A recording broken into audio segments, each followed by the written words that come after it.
Ma'asyiral muslimin, sidang jamaah Jumat yang dirahmati Allah Subhanahu wa taala.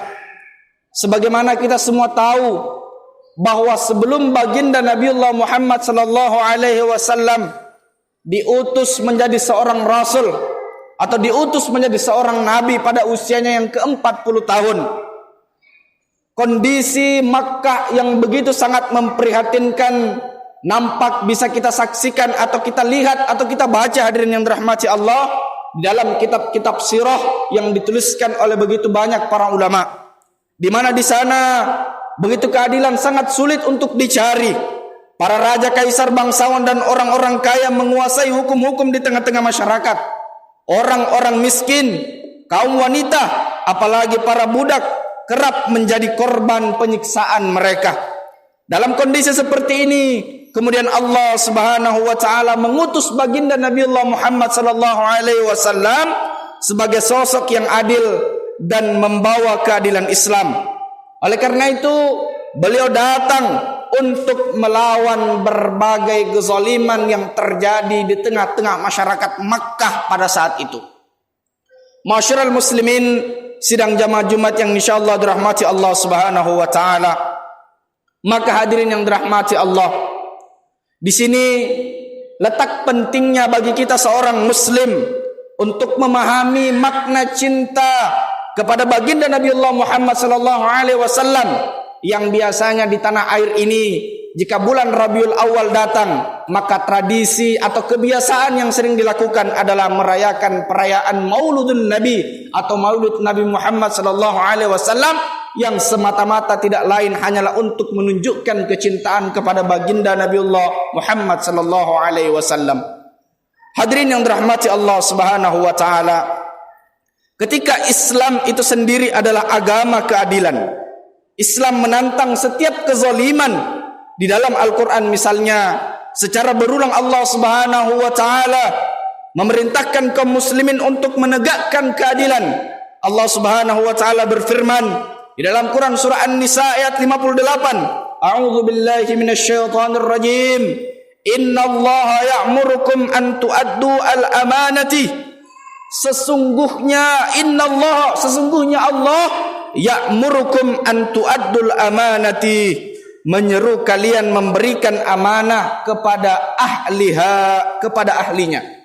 Wa idza hakamtum bainan nas, dan jika kalian mengadili di antara manusia, kata Allah Subhanahu wa taala, antahkumul bil adli, hendaknya kalian menetapkan hukum dengan adil.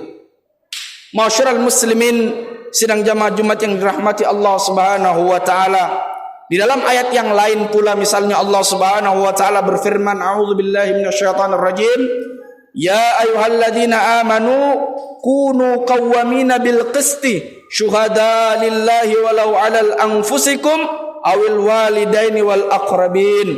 Bahwasanya wahai orang-orang yang beriman, kata Allah Subhanahu wa taala, kunu qawwamina bil qisti syuhada, jadilah kalian sebagai para saksi Allah Subhanahu wa taala, jadilah kalian sebagai penegak keadilan, kata Allah Subhanahu wa taala, walau ala anfusikum, alaupun terhadap diri kalian sendiri, awil walidaini wal aqrabin, atau terhadap ibu, bapak dan kaum kerabat kalian sendiri. Ma'asyiral muslimin, sidang jamaah Jumat yang dirahmati Allah Subhanahu wa taala, adil yang dimaksud dalam ayat ini bukanlah adil sebagaimana faham kapitalisme liberalisme yang mengatakan atau mendefinisikan bahwa makna adil itu adalah ketika kebebasan itu diberikan sepenuhnya kepada manusia sehingga mereka bebas untuk melakukan apa saja, sehingga efek dari kebebasan itu sendiri maka terciptalah perbuatan-perbuatan yang sangat tercela, perbuatan-perbuatan yang sangat dibenci bahkan dikutuk oleh Allah Subhanahu wa taala. Di antaranya misalnya adalah lahirnya LGBT, hadirnya para penghina-penghina Al-Quran, penghina-penghina Islam dan sebagainya. Semua itu karena kebebasan yang kebablasan.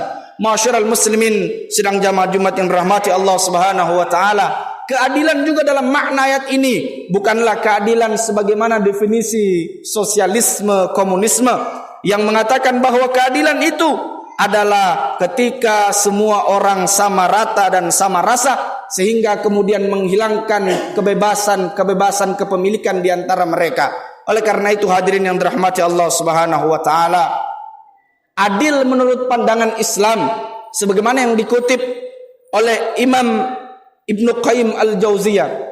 Beliau mengatakan di dalam kitabnya bahwasanya adil itu adalah lawan kata dari kezaliman. Adil artinya menempatkan sesuatu pada posisinya atau menempatkan sesuatu pada tempatnya. Adil adalah yang sesuai dengan hukum-hukum Islam.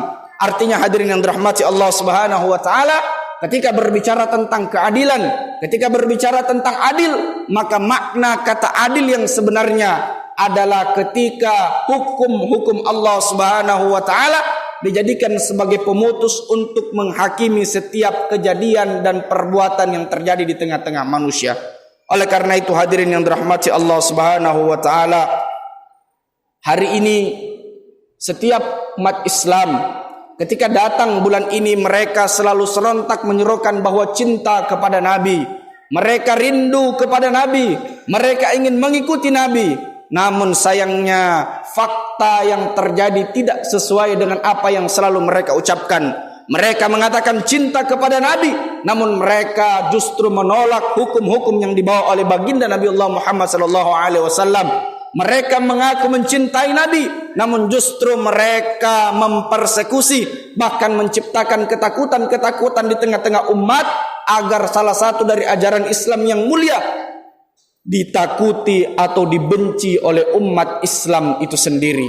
Oleh karena itu hadirin yang dirahmati Allah Subhanahu wa taala, amatlah sangat dusta jika orang yang selalu mengatakan cinta kepada Nabi namun tidak mau mengikuti apa yang diperintahkan oleh Nabi. Amatlah sangat dusta jika orang yang selalu mengatakan cinta kepada Nabi terus merayakan perayaan Maulidun Nabi, namun ternyata mereka tidak mau mengikuti hukum-hukum apa yang dibawa oleh baginda Nabi Allah Muhammad SAW. Ma'asyiral muslimin, sidang jamaah Jumat yang rahmati Allah, pahamkah kita hari ini bahwa dosa terbesar hari ini bukan hanya sekedar ketika menyembah pepohonan, bukan hanya ketika sekedar menyembah sebuah batu yang besar, tetapi dosa terbesar hari ini adalah dosa manakala ketika umat manusia itu menduakan Allah Subhanahu wa taala, menduakan dengan cara tidak mau menggunakan hukum-hukum Allah Subhanahu wa taala dan justru memilih untuk menggunakan hukum-hukum buatan manusia. Oleh karena itu, mudah-mudahan kita semua yang hadir di tempat ini menjadi orang-orang yang betul cinta kepada baginda Nabi Allah Muhammad SAW dan menjalankan seluruh hukum-hukum apa yang dibawa oleh baginda Nabi Allah Muhammad SAW. Barakallahu li wa lakum fil Qur'anil azim wa nafa'ni wa iyyakum bima fihi minal ayati wadh-dhikril hakim. Aqulu qawli hadza astaghfirullah innahu huwal ghafurur rahim.